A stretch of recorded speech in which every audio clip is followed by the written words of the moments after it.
غریب کا سال بھر کا روزہ مل کر افطار کروائے، تقسیم رحمت رمضان راشن پروگرام۔ تو فمن شہد منکم الشہر فلیصم، جس کو رمضان ملے وہ روزہ رکھے۔ تو روزہ تو انشاءاللہ رکھیں گے، لیکن میں تھوڑی سی ایک گزارش کروں گا کہ جسم کی صحت کے لیے اپنی غذا پہ کنٹرول کریں۔ شاید کوئی یہ نہ بتائے، میں رمضان کے آداب میں یہ بات بتا رہا ہوں، سحری اتنی دبا کے نہ کھائیں کہ عصر تک اسی کے ڈکار آتے رہیں، کھٹے ڈکار آتے رہیں، اور افطاری اتنی دبا کے نہ کریں کہ پھر تراویح کے وقت پڑھاؤ کہ ہن میں کیویں پڑھاؤں، اٹھیا ہی نہیں جاندہ، مجھ بن کے ڈٹھا پہ ہوندا ہے۔ تو سحری کھائیں اتنی کہ بس عام معمول کا پیٹ بھر جائے، کچھ حصہ خالی ہو، اور آپ کو دوپہر سے بھوک لگنی شروع ہو جائے۔ جب آپ کو دوپہر سے بھوک لگنی شروع ہوگی تو آگے 6-7 گھنٹے کا سفر ہے، اس میں پوری مشین خالی چلے گی، تو جتنے گندے مادے اور فاسد مادے جمع ہوتے ہیں وہ سارے جل جاتے ہیں۔ اچھا، رمضان کہ دونوں طرف معنی آتے ہیں، وہ میں بتاتا ہوں، ابھی میں جسمانی بتا رہا ہوں۔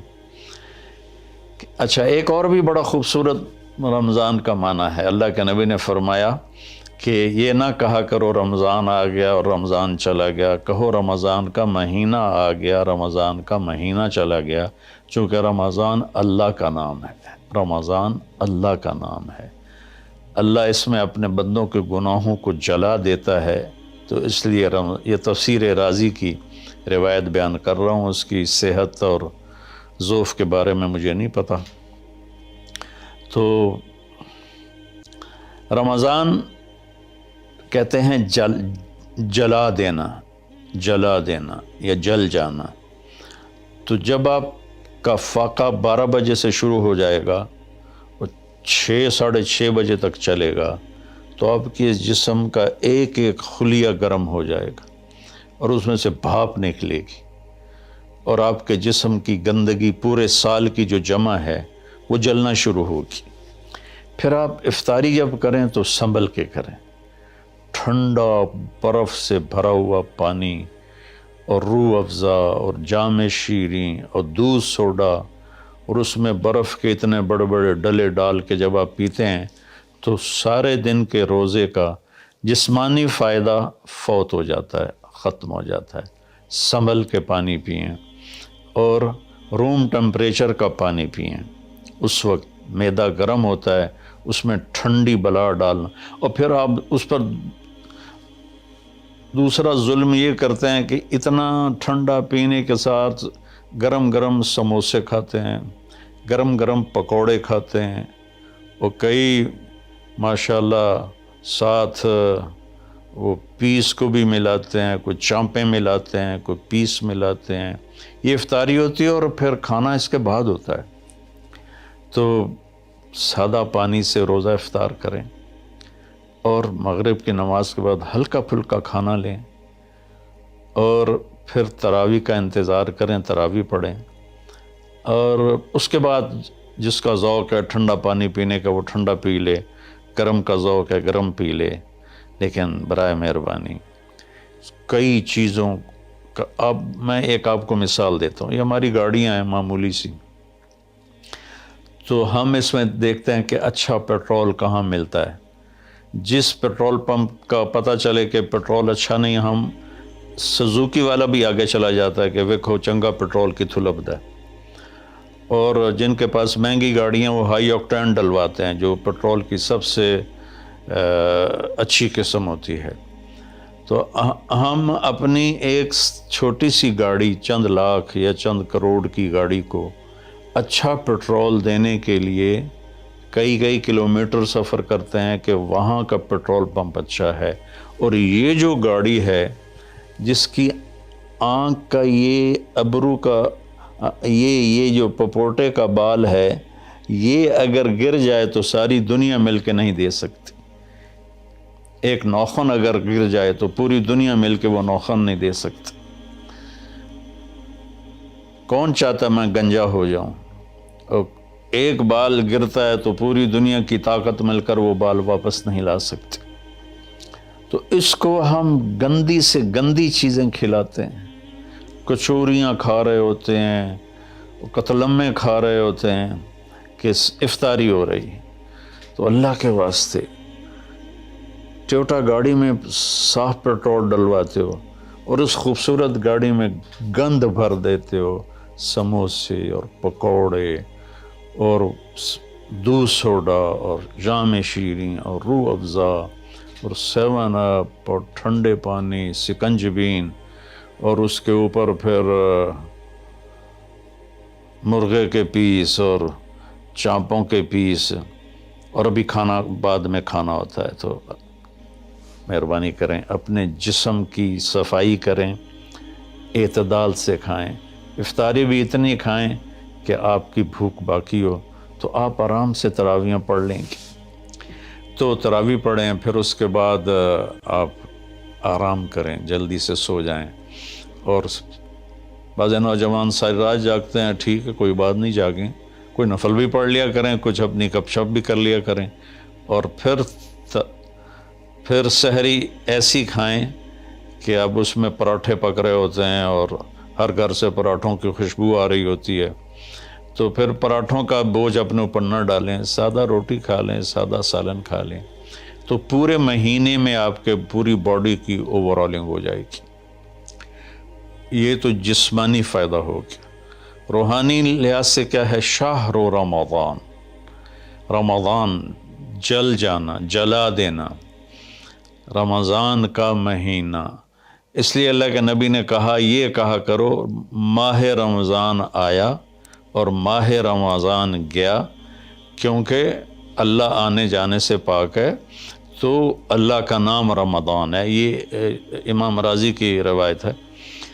تو یہ نہ بھی ہو تو رمضان میں جلنے کا مطلب کیوں ہے؟ اسی مہینے کے ساتھ کیوں ہے کہ ہر روزے کے ساتھ اللہ اس کے گناہ معاف کرتا ہے، اس کے گناہوں کو جلاتا ہے، اس کی بھوک کی آگ میں جلاتا ہے، جلاتا ہے، جلاتا ہے۔ آخری روزے اللہ تعالیٰ کیا کرتے ہیں کہ اس کے سارے گناہوں کو جلا کے راکھ کر دیتے ہیں اور اپنی رحمت۔ اچھا، رمضان کا مطلب بارش بھی ہے، جو سبحان، عربی بھی عجیب زبان ہے۔